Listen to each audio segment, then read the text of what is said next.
Welcome to Jeremy Irons, who, by the way, just flew into New York today to be with us this evening. And I think we've just seen what a massive commitment this film Trashed was on your part, traveling through so many different countries and continents, playing investigative journalist, trying to learn about something so that we can as well. Could you tell us, first of all, how long this took for you to be traveling and doing?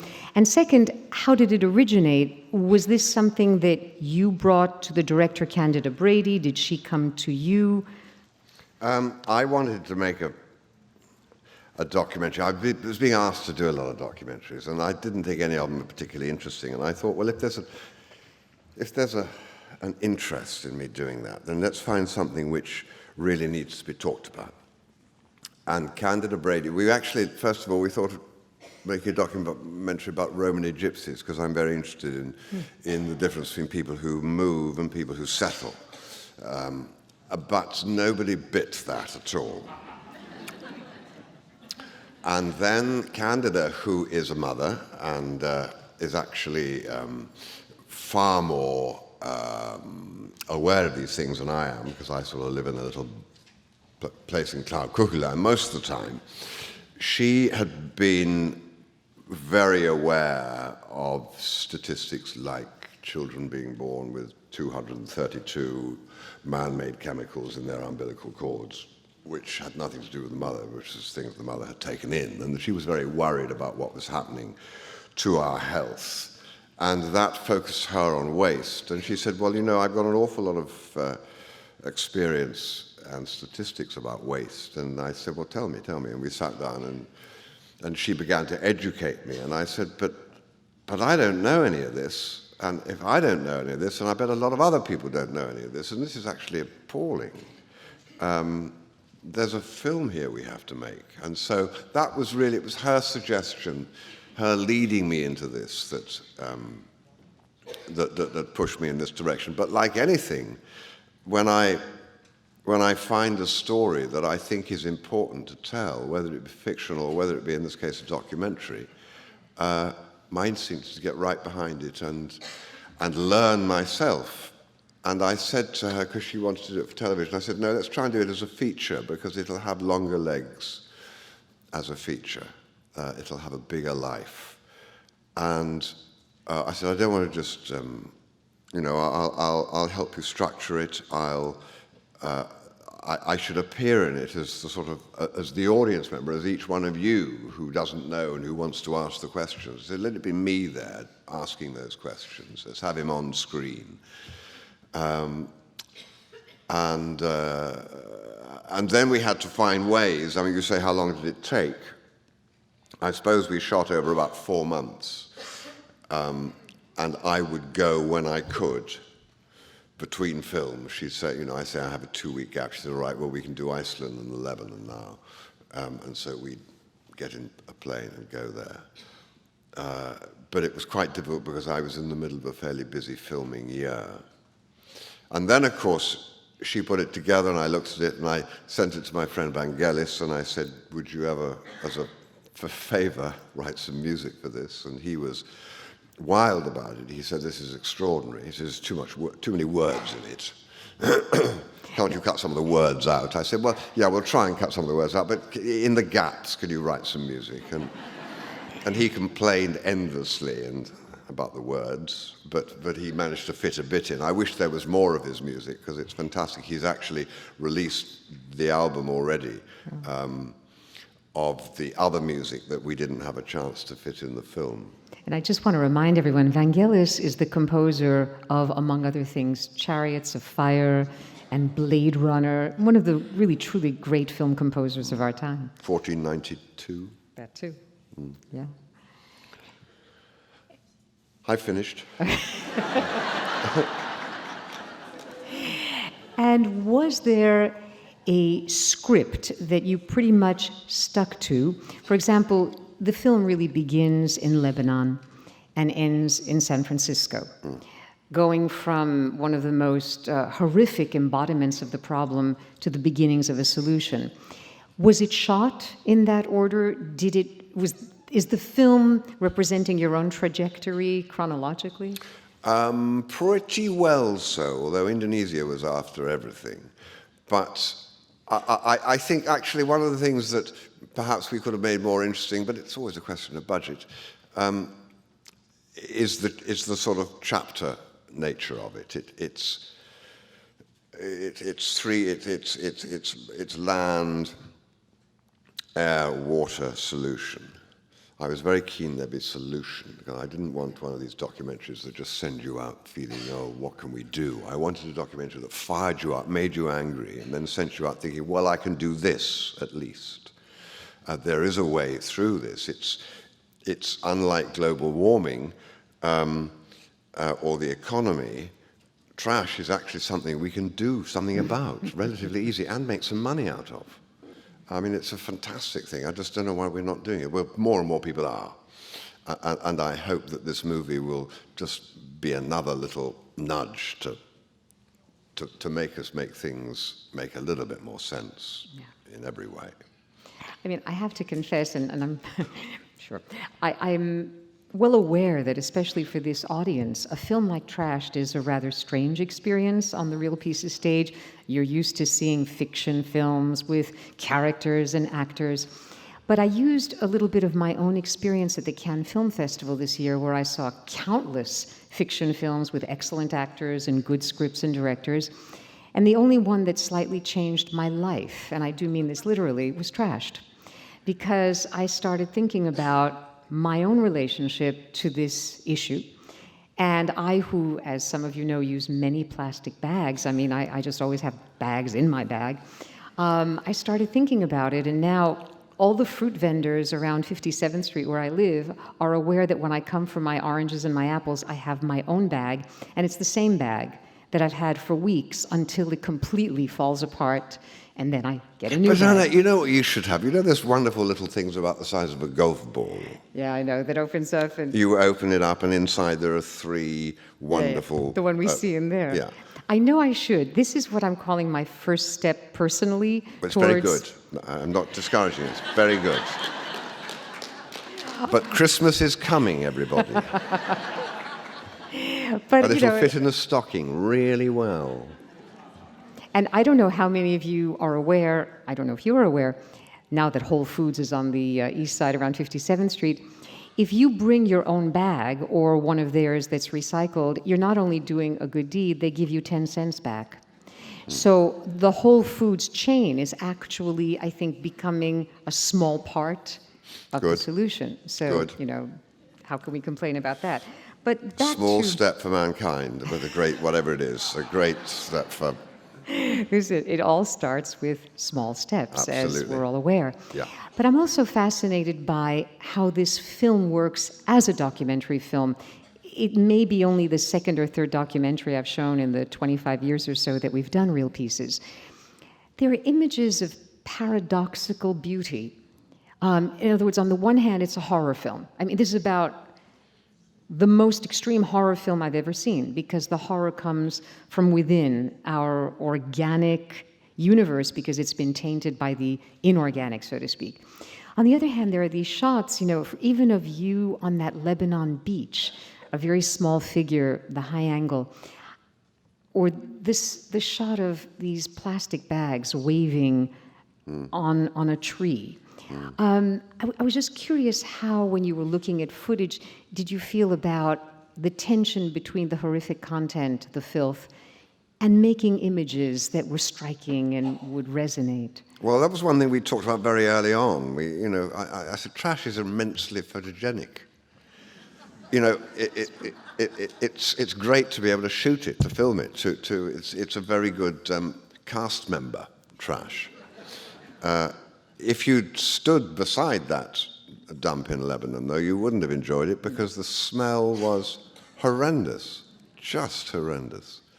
And it's not a smeller film, is it? It doesn't have smell. Maybe we should have tried to do that. That's not fashionable at the moment. We'll get through the 3D stage, and then we'll re-release Trash with odor.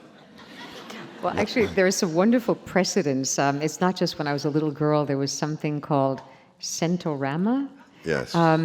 But when John Waters released the film, was it Polyester? He had everybody in the audience with a card, and you were supposed to scratch the card at specific moments corresponding to the smells in the film. It was a gimmick, but it actually suggests the more, I don't know, synesthetic experience that could We end should up. have done that. We missed a trick, I think. Probably not. But But yes, it is. I mean, it is, a lot of it looks extraordinarily beautiful. You know, the sea looks very beautiful from below, and you see all those patterns of the trash that's floating on it. Nothing wrong with that. okay. And I am going to ask you about a sequence in the film that I found the most difficult, not only to look at, but to absorb. And I think everyone knows what that is. The sequence in Vietnam, it's truly harrowing. I mean, on the one hand, to just see the children in the Tu Do hospital, and to be secondarily aware that it was the US Air Force 40 years ago that sprayed Agent Orange in Vietnam. At what point in the filming process did you go to Vietnam? And could you just talk a little bit about the effect that that experience had on you? It's about halfway through, and it was pretty tough, that hospital.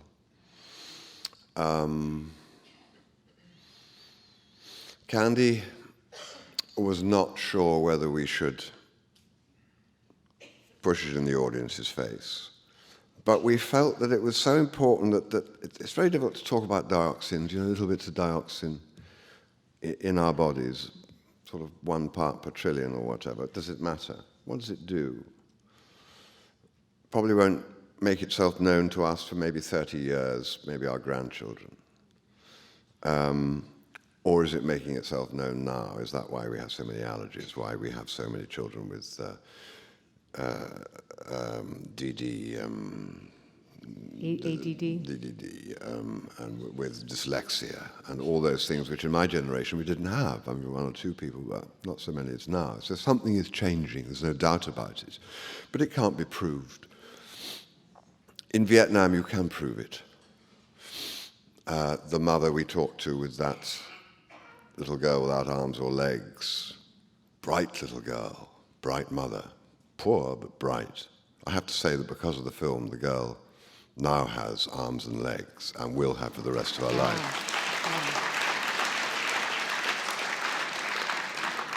Which is probably what I'm proudest of about the whole thing of the film. However,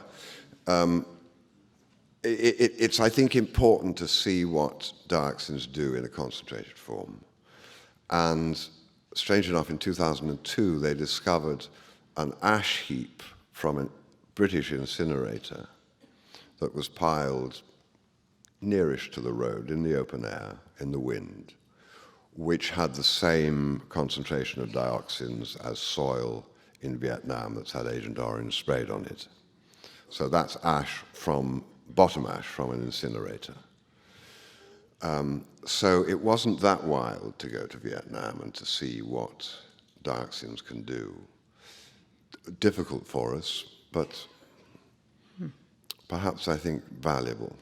No, absolutely. And obviously, I mean, to see them, very saddening, although amazing to see the staff, see what they did. I get the sense from this film that perhaps the main problem we need to confront is that things that do not break down ecologically, those are the things we have to pull back from making. I mean, it's said in the film that we have now a parasitical way of life. So my real question is, what can we do about this? First of all, I mean, there are obviously some solutions in the film, but personally and legislatively, are there specific things that you're now aware of, having made and traveled with the film? I think there are practical things we can do. We can give each other a proper shopping basket for Christmas. That'll make a little difference. We can find out what happens to our trash. Each of us find out through our legislator, where does it go? where does what are we on, 90-something street? We're on 92nd Street. Yeah, where does 92nd Street's trash go? Probably goes to a very poor area of New York where it's burned. I don't know which way the winds blow, but maybe some of it comes back to 92nd Street. We can take off the packaging at source and leave it on the counter and say, thank you very much, I'm prepared to pay for what I want, but I'm not prepared to pay for that. You have to deal with it, and pass it back up the chain. If enough of us do that, then I think it will finally get back to the manufacturers, and they will say, well, how can we package this in a way which is not covering it in plastic? We can try to get our legislators to mark clearly so that people with a moderate intelligence, in which I put myself, can understand whether it can be recycled or not. I mean, it's incredibly difficult. Tops at the moment of milk bottles are quite different plastic to the bottoms, and it's a sort of mess. And the plastics industry is tremendously powerful and very rich, and rightly so, because plastics can do wonderful things these days. But they're very proud of their different plastics and don't put what's in them. So when you come to recycle them, you don't know what chemical mixtures you're letting out. I think plastics must have somewhere on them any toxins in there, or whether they're recyclable or whether they're not, very clearly. I mean, I think they should be different colors. I think plastic that's recyclable should have a green tinge, plastic that's poisonous should have and not recyclable should have a yellow tinge, so that we can just tell. It doesn't have to be that difficult. But I'm very glad that Coca-Cola, I think, are just about to release a plastic bottle which is grown from plants. The plastic is made from plants, and so that really will be, it won't go into the little nurdles. It will really disappear when it's had its use. I think we can bully our legislators. I mean, we're showing this in Washington in February. We're showing it at the House of Commons in London at the end of January. The end of January. And because it's the legislators that need to see this. Like a vacuum cleaner, these people turn up and say, we can sell you the answer to your problems. You have a trash mountain, you have problems, you don't know what to do with it. Waste to energy, cheap energy, free energy. This machine will do this for you. And like when the vacuum cleaner salesman says that to you, you think, oh, that's great, it'll pick up all the dust and it won't make a smell and it'll work. But they don't, or they don't work for long, and the testing of them is, I think in Europe, we test for 2 weeks annually, or maybe it's twice a year for 2 weeks, and it's 4 hours a day. So you know how it is. You run an incinerator plant, and you think, right, we're having the filters tested now, let's burn that lot today. Let's just put in some cardboard and whatever, and it'll all be fine, because you want to keep it running. Also, these incinerators, they need to burn an awful lot, and so in a way they encourage us to burn more, because they need to be full all the time. So they work against the idea of recycling. I don't know why when we buy a new washing machine and it comes in a big cardboard box and with the polystyrene to stop it banging around, which is fine because we don't want dented washing machines, but why can't that fold up and go back to the manufacturers and be reused for the next washing machine? Why do we have to destroy it, get rid of it, burn it, bury it? I don't understand the mentality, and I don't think it would be very expensive, because I know, there are empty container ships going back to China or back to Taiwan to pick up more stuff for us. So let them take the packaging back and reuse it. I think it's just a mental attitude. But to discourage the use of it, which we can do, because you've got to remember, we always feel we're being run by these vast corporations, but actually these corporations are terrified of us, because we're the ones who give them their lifeblood. We don't buy their stuff. If we've just had a thing with Starbucks in England where we discovered that last year they'd paid something like £100 tax, and they'd made, I think, 3 or 30 million profit in England selling coffee, and paid £1 tax or something ludicrous. And they were taken to the government. The government said, why is this? And they said, well, it's all legal, but it all sort of, we move the money about. And we said, well, bugger that. That's not right. It may be tax loopholes, but it's immoral.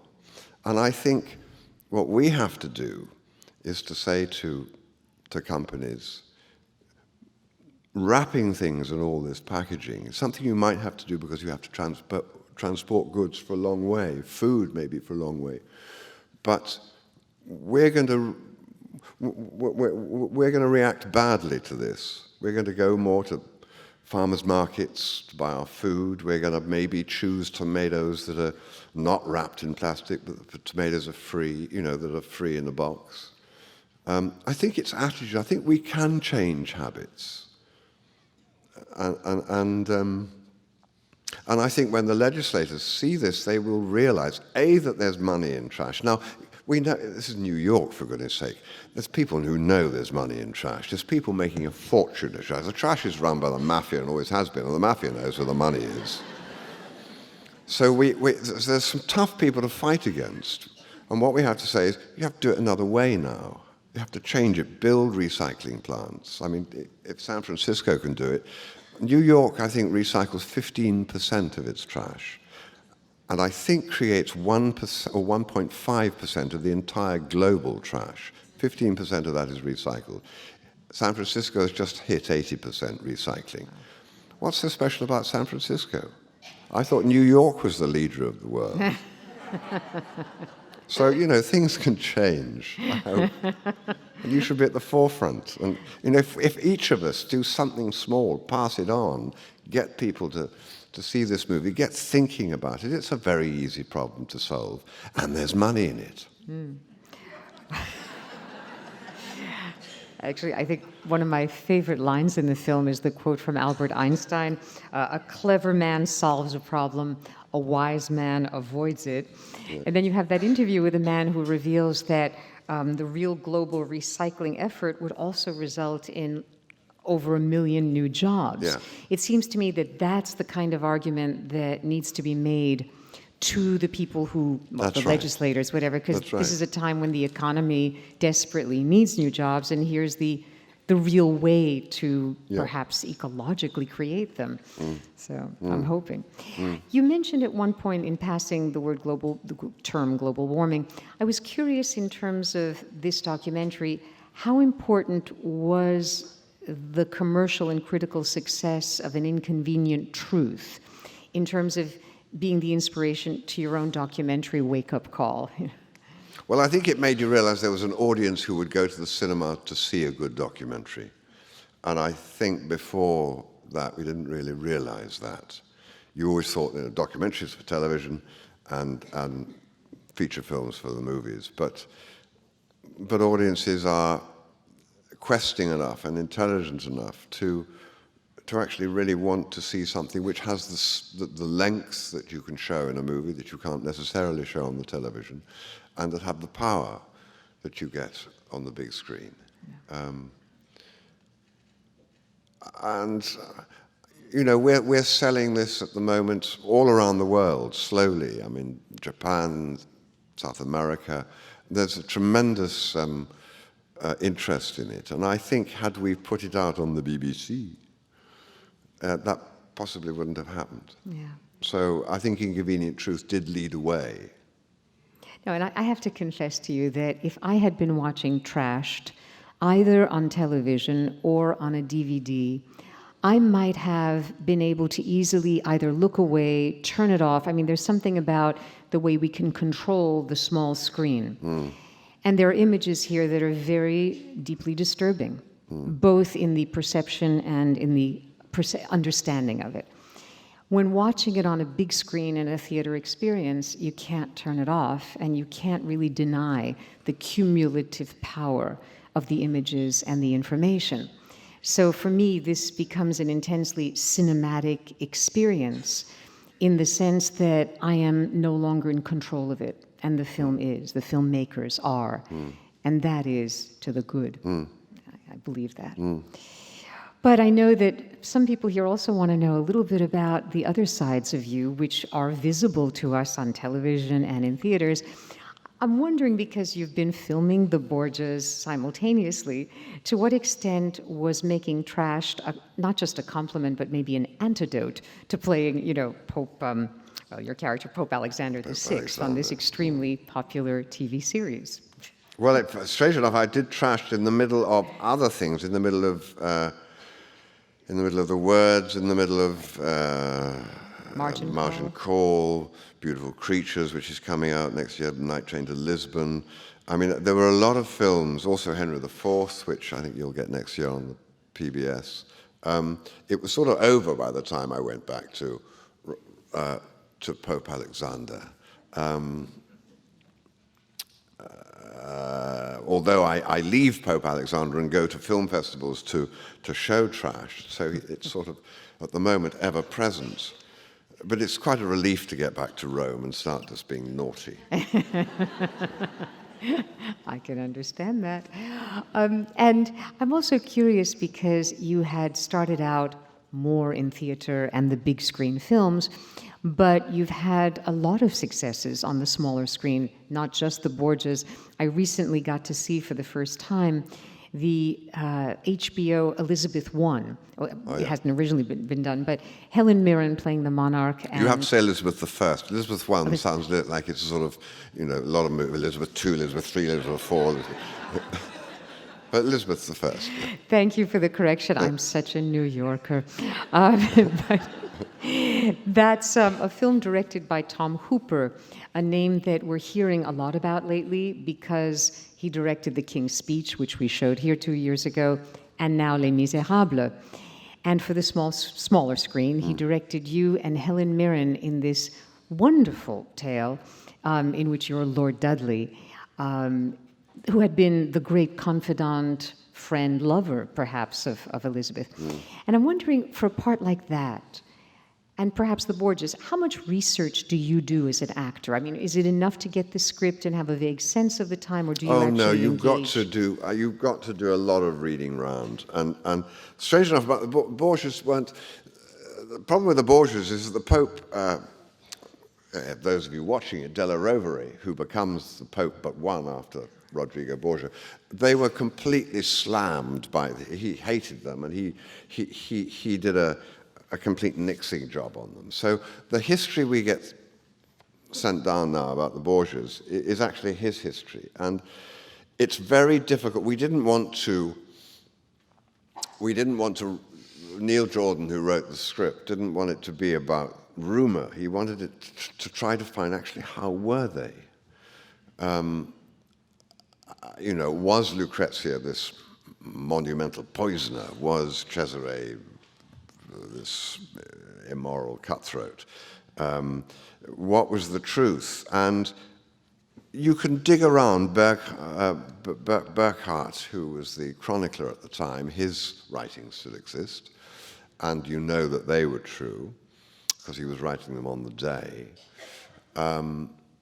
And so you could pick around and sort of find out what you think was really the case. Was this a totally incestuous family? Probably not. Now, then you find you're working with Showtime, who would love it to be a totally incestuous family. So it's a sort of battle between trying to find the historical truth and making it spicy enough for the fashionable viewer, who seems to like spicy at the moment. Always has. But as an actor, I read around, whether it be Elizabeth or whether it be the Borgias. I read around as much as I can, and in the early days, and find out all I can historically that's accurate, get inside. What you're trying to do is to become that person, to get inside the head of that person. Therefore, you have to know everything he knows and experience everything he's experienced as much as you can. So research is essential. And in terms of looking back a little bit on your career, because we started with two clips from Bridesheads Revisited, one with John Gielgud and one with Laurence Olivier, you were kind of just starting out, and here you were with these titans of the acting profession. I was wondering if you could talk a little bit about the actors that, not that you researched, but that may have had a kind of inspiring effect on you. I also, for a second, when we watched the clip from Lolita, which was, a remake of the original that had James Mason, he and you have... I wouldn't say it was a remake. Then I will take that back. It was another version of the Nabokov novel. Thank you. You're right. It was not a remake because it was actually very, very different, without a Quilty figure per se. James Mason, John Gielgud, Laurence Olivier, are these some of the actors that you would consider yourself in the tradition of? Are there others? Oh, I'd love to be in their tradition. No, well, they were actors I admired. I mean, the man who made me want to, or made me think it'd be very interesting to be able to do that, was Peter O'Toole in Lawrence of Arabia. Yeah. Sadly, I don't have blue eyes like he has. But I remember thinking, that's just extraordinary to be able to create that. And but Olivier, yes, was always my great icon for me, and Gielgud, and to have a chance in Brideshead to work with him was very interesting. I remember, because I love it. You see, I'm a great one for passing on. I mean, you learn a bit in life, if you're lucky, and I'm a great one of sharing that, because if you can get it earlier in the run, more useful. But it's quite rare that. And Gielgud, who had suddenly, as an actor, felt he was old-fashioned when Terence Rattigan became unfashionable and Joe Orton became fashionable, and suddenly Gielgud was sort of thought, I'm fish out of water here, and actors stopped talking to him and asking him how he did it. And of course, if you're a good actor, you can do any style of work. But I said to him when we were doing one of the meal scenes in Brideshead, and we got quite close by then. We'd have a lot of dinners together, and he'd released an autobiography, but he would tell these terrible stories about people at dinner. And I said, why isn't that in your book? He said, oh no, dear boy, I couldn't say that in my book. They're still alive. It was a great shame that most of his most dreadful behavior is not in his autobiography. However, I said, got any ideas? Please, if you've got any ideas at all, just tell me. And so he said, well, it was that one line you're saying. He said, you could actually say that he gave me a way of saying it. And I thought, oh, wonderful. I went outside the set where we were relighting it, and I tried it. I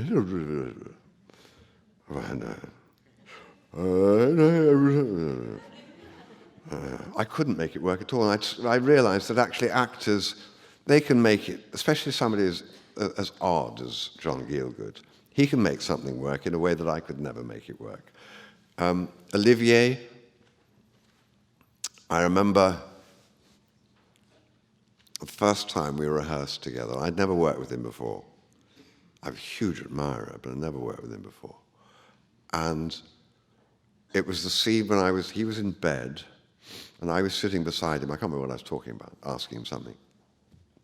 And we just did the lines, and it was the night before we were going to shoot it, and I was just sort of, and I looked at him, and I looked at his eyes. He was lying there on the pillow, and he said, right. I could see in his eyes, the look was, what are you going to do, you young bastard? Because whatever it is, I'm going to do it better. And he was just waiting there like a lion, just watching me make a fool of myself. And I loved that. I mean, like all great actors, there's a great sense of, competition, of not being the least interesting in a scene. And he hadn't lost that, ill man though he was at the time. And actually, last week, Dustin Hoffman was sitting in that chair and also invoked his experience working with Olivier back on Marathon Man, of course. So it's interesting to see the different perspectives. You mentioned earlier that you were doing The Words, among other films, and Margin Call. And I was wondering about something, because I'm keenly aware that last year Margin Call was considered one of the greatest successes of American release of 2011, because it was one of the first films to make an enormous profit on VOD. It was released simultaneously on DVD and in theaters, and made more money through DVD and became quite a success. The Words, Did it? yes. You didn't have a percentage, did you? I did, but I hadn't seen any of that. But I You may want to talk to the shall people. have to make a call. Yes, you do. A margin call, as a matter of fact. And this year, I saw The Words, which co-star. It was Bradley Cooper, and you play a much older man. You know, Thank you for saying you're that, aged by you're aged by clearly at least 20 years. And I thought, by the way, without fawning in any sense, the best thing in the film was, I think, Jeremy Irons' performance as a man who realizes, he's a writer, that Bradley Cooper's character has essentially stolen his manuscript and had a great success with the novel that was published. That film essentially died. I mean, it went nowhere. I saw it in an early screening. It was gone from theaters about 2 weeks later. And Bradley Cooper is a pretty big star these days. When you're making a film like these two, do you have any idea while you're shooting that, for example, Margin Call would capture the economic moment with a story that was ultimately very accessible to a lot of people who embraced it, and that The Words, I mean, do you know that a film may not find its audience past a first week? Is that something that you ever feel? No, I mean, one knew that Margin Call was a subject which was of great interest to everybody, whereas The Words was not a subject of great interest. I mean, plagiarism is not high on our agenda. The economy is. So I suppose one might have thought that perhaps Margin Call might do better, but you never know if a film is going to work or not. I mean, it's a strange sort of alchemy about films, rather like wine. You never quite know. You hope. You know, you think it's a good season, good story, good cast. But it's a question of connecting. You know, storytelling is about telling and receiving. And if it works, if we tell the right story when there's a mood to receive it, that's when a movie is a success. And who can tell? Yeah. Really? You know, there's, I suppose, an element in this country is if you throw enough money at the publicity of a film, a lot of people will go and see it, and you make a lot of money out of it. But the sort of films that I do, which are normally films which, for a more discerning audience, I would like to say, you know, no one can afford to throw a lot of money at them because they're never going to get 13 to 15-year-olds going to see them 17 times. So it's tough. Sure. It's tough, and it's actually tough for all films at that sort of budget at the moment. I mean, when I think about your filmography, and we had only a tiny sampling in the clips, you have tended to make what I guess would be called art films, or... She's so good, because backstage, Jeremy Irons mentioned that he had just flown in and was fighting the beginning of a cold, so we're getting a constant supply. I think it's the middle of a cold, actually. No, it's the middle. Sorry. I think. I'm hoping tomorrow it's going to be a baiting. Anyway, so we're getting hot tea piped in. Films... No whiskey in it, though. That's the trouble. There should be a little bit of whiskey. We can arrange that. No, it's all right. Okay. Probably better for everybody if I don't. Art films. In other words, you know, very often I have shown films by European filmmakers. We've had a few on this stage with whom you've worked, like Bertolucci and Volker Schlondorf, who directed Swan in Love, starring Jeremy Irons. We have not had David Cronenberg, but Dead Ringers would be, I guess, a good example of the kind of film for which you have become known. Are you more drawn to the sort of fascinating either filmmakers or scripts, the complexity of something? And do you never really worry about big box office, big star? I mean, have you ever thought about doing just commercial things? No, I like to do them sometimes because they pay a lot. Yeah. I mean, you know, I did Die Hard, and that did sort of well, and I'm not a snob in that way. I like to sort of try and do a mixture. I have very Catholic tastes in everything, really, and if a movie is a great, you know, Die Hard was really useful for me because it got me known to a wider audience. I mean, everybody, if I go to India, they say, oh, Die Hard. And most of Asia is the same. Spain, it's always Lolita. It's very interesting. But my instinct is to try to step where I haven't stepped before. And that can be both in subject matter and in size and commerciality of film. I mean, obviously, one is attracted to a story which you would like to see. You're attracted to interesting directors and good actors. You're attracted to being paid well. So all those things go into the pot, and you take what you can, you know. Yeah. And then you look. But also, there's a little thing in the back of your mind saying, would I cringe if this was in my retrospective? And there are about 3 movies, which I will not mention, which I will cringe when they're in my retrospective. But at the time, I needed the cash. Well, and now that your son, you have 2 sons, if I remember correctly? I have 2 sons, Sam and Max. And now that they are a bit grown, do you sometimes use as a barometer whether you can show them or whether you can let your sons see your work?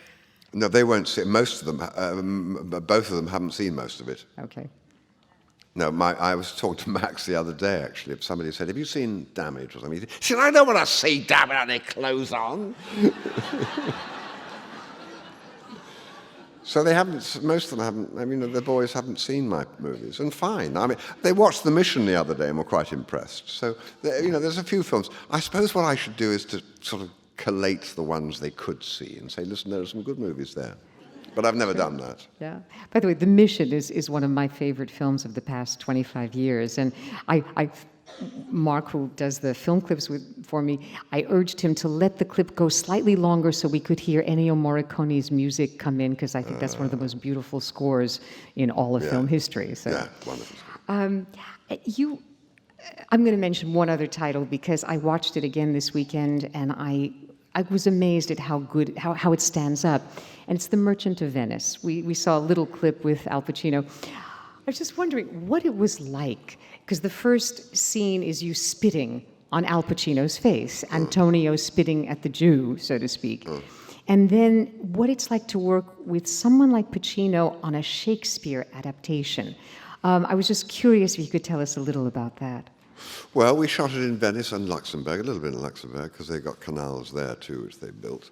But mostly in Venice. And we all had terrible colds. When I wasn't on the set, I was in bed, wrapped in blankets, shivering by the Grand Canal, wishing Venice wasn't so damp. But to work with Al is extraordinary. I mean, you know, Merchant is about Shylock. I mean, it's Shylock's film. And Al is a very intense actor.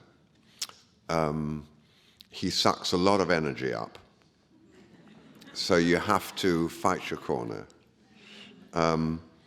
But it was a great exploration. Wonderful thing was we had Michael Radford directing it, who was a documentary director.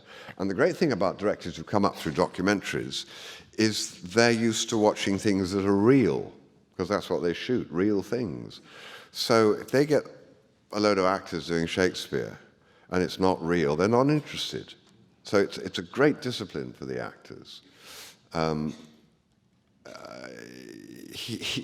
remember we were rehearsing in London, in Hammersmith, some scenes, and he'd sit there at the edge and he'd say, well, that's not how it should be. I said, we don't say it's not going to be like that. We're just rehearsing. We're just finding out how it could be. He said, oh, all right, go on with it then. But he wasn't interested in that whole process. He just wanted it to be there and be real. But of course, we had to get inside it and get inside the language. But what he did do for us was he gave us tremendously intelligent cut, because it's a lot shorter, a lot less words in it on the screen than there are that Shakespeare wrote. And you have to do that.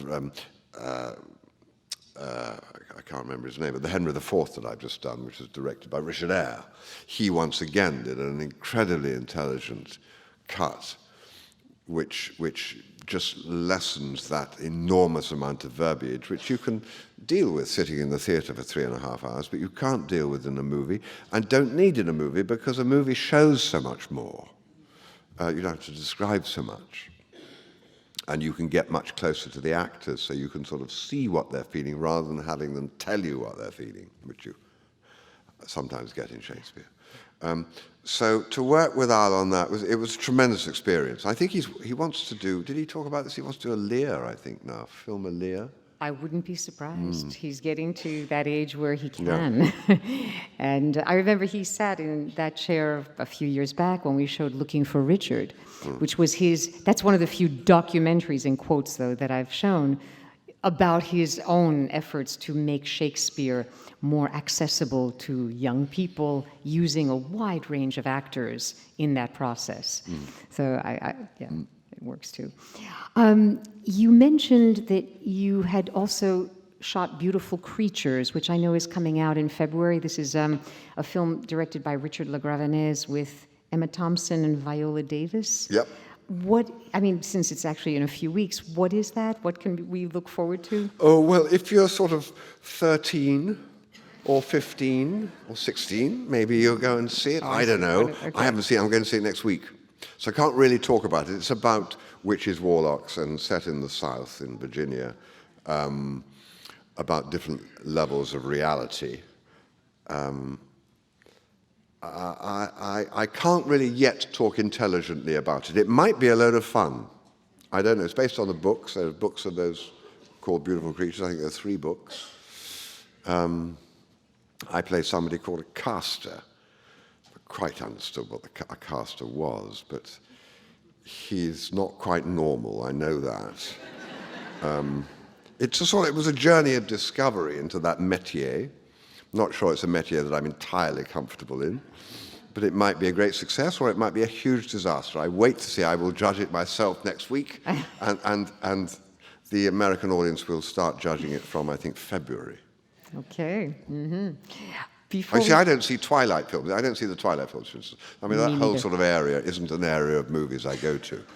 And I think Beautiful Creatures falls into that sort of category, I think. No, you'll have a whole new audience discovering you, it would appear. In Beijing or wherever. Well, I was also thinking generationally of people younger than necessarily us sitting here. I have to raise one question before we take some from the audience. I have the fondest memories, first of all, of seeing you in 2003 doing a little night music here at Lincoln Center, I think it was. I guess I'm not the only one, with Juliet Stevenson, I think it was. You sang Sondheim quite beautifully. I think so. I think so. And then in June of 2011, you did a benefit for the Irish Repertory Theatre, Camelot, where you were King Arthur. And I gather that at some time earlier on in London, you actually played Professor Higgins in My Fair Lady. I did, with Kirti Kanawa, yeah. Yes. So what I want to know is, can we at some point have more of you as the musical actor that has been visible more on stage but not really on screen? Is there any chance of that? I don't think so. I've always said that I sing like an actor and I dance like a duck. There are people who can do it terribly well, especially in this city. And very nice of you to say that. I mean, I found Sondheim very difficult. Some of the songs are incredibly difficult. I love doing it because I'm quite musical. I mean, I play a lot of instruments quite badly, but music's a very big part of my life. And first job I ever did in London was Godspell, which I did for 9 months or something. And before that, in rep, I'd done a lot of Sandy Wilson musicals. He's an English composer. And there's something wonderful about sitting in your dressing room and hearing Overture and Beginners and the band starts up. It's just, you just want to get on that stage. So I do like it, but I think there are people who could do it better than me, mostly. There may come a role, like a sort of male equivalent of Edith Piaf or something, you know, someone who, a croaky little voice, I might be able to play someone once, sometime. Now, I know we only have about 10 minutes, but I'm going to take a few questions. I'll repeat them. There's one right here, the gentleman. Could you recommend a website where we can learn more about the issues of trash? Well, yes. Well, we have a website. Do I know it? No, I don't. But it does exist. It's probably sort of www.trashw.w or something. But put in trash, and stuff should come up. Sally, do you happen to know it? What is it? www.trashed.net. Right. www.trashed.net. Yeah, and I know all our research papers are there. And I can put this on the 92 website at some point, if I can follow up this week with that. Great. We have more information readily available. There was a hand here. Oh, by the way, something interesting I want to tell you. You know that stuff about the clay underneath the underneath when you're burying. You know, put a clay line at the top. They discovered about 4 months ago that actually encourages the movement of the liquids into the subsoil. The clay acts as a sort of helper. That's the latest research. It's interesting. Wow. I'd like to change the subject a little bit. Oh, thank God. She's going to change the subject. You've traveled the world many times. You've worked in many interesting places in the world. Where would you like to go, and where is it safest to travel? You've traveled throughout the world so many times. Where would you most like to go, and where do you think it's safest to travel? Well, I'd like to go where it's unsafest to travel.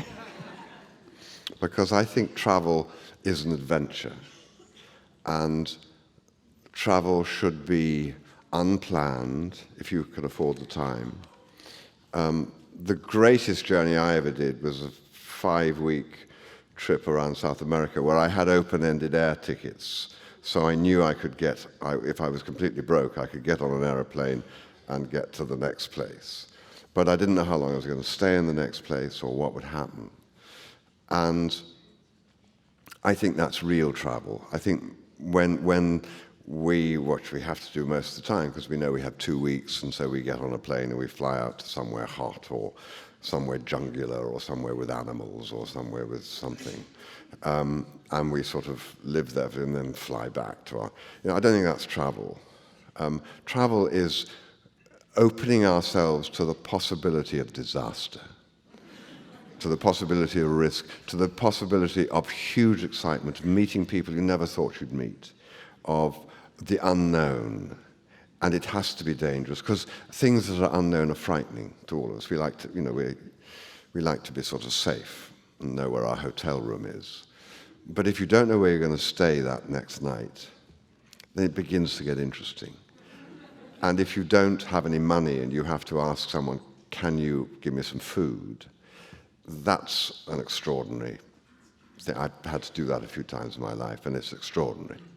In Europe, they used to go on pilgrimage, and they would go without any money, and they would just travel and rely on the kindness of strangers. That's travel. So I would say it doesn't really matter where you go. I think you could do that probably sort of setting off from the center of New York and just heading west for about 50 miles, and you'd have a pretty exciting time doing that.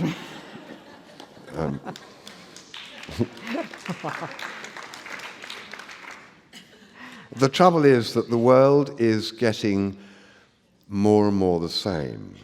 The Four Seasons, bless them, and everybody else, they're building these wonderful hotels in magical places all over the world, and we can fly out to them and we can have a lovely time and drink daiquiris and swim in blue sea, And it's sort of lovely, I suppose. I think it's actually quite boring, but it's what most people seem to want because they know what they're going to get. I would say, go somewhere where you don't know what you're going to find. And you'll be surprised, and that's real travel. But it's harder to find those places, except, I think, as I say, 50 miles out west from New York. Wow. Question here? Do you think that you'll be doing some more theater in New York? Well, I'm very fond of BAM, and I want to go and do something at BAM. My wife did something, Sinead Cusack. Where is she? I don't know where she is. What? A Winter's Tale. A Winter's Tale, that's right, yeah. And the Cherry Orchard.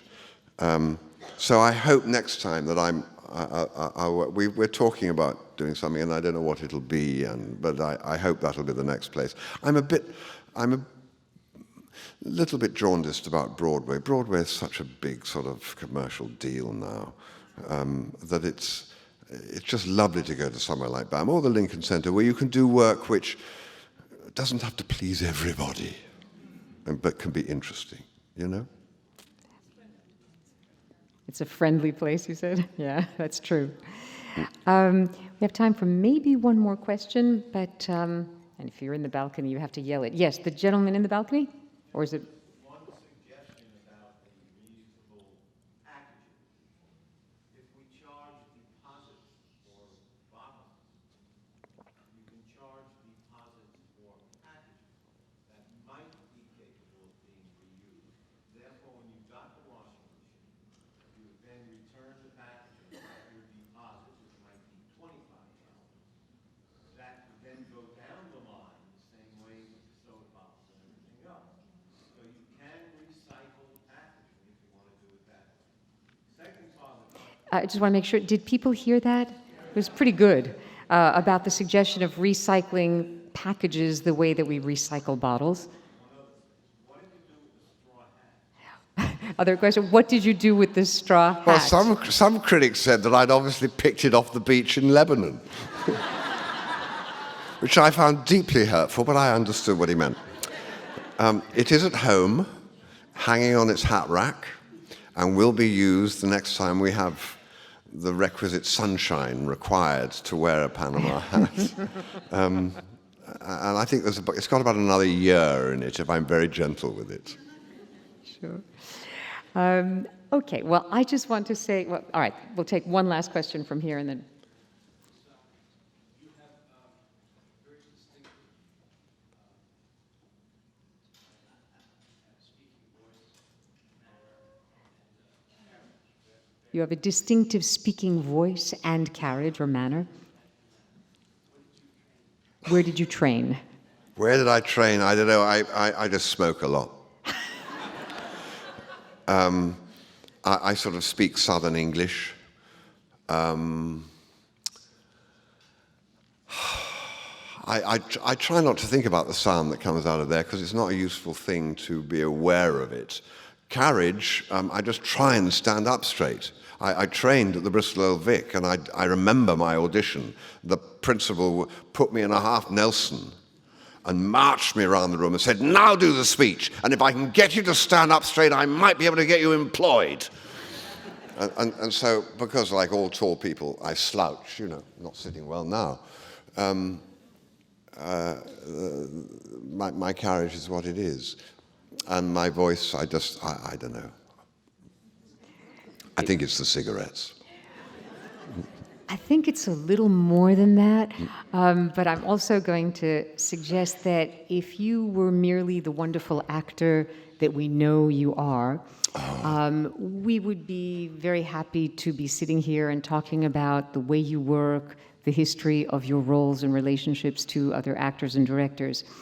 In my experience, it's very rare when a working actor who's got an awful lot to do in theater, film, and television decides to put his body where his concern is, so to speak. Somebody who takes time off to learn because he cares about something beyond himself enough to explore it, to communicate it. I know that you're particularly respected for your villainous roles because, hey, you won your Oscar for Klaus von Bülow, and you're really good at some of the darker aspects of creating characters. But what you've done with Trashed strikes me as something that a hero does, not just on screen, but off screen. And I want to thank you very, very much. Thank you. Thank you.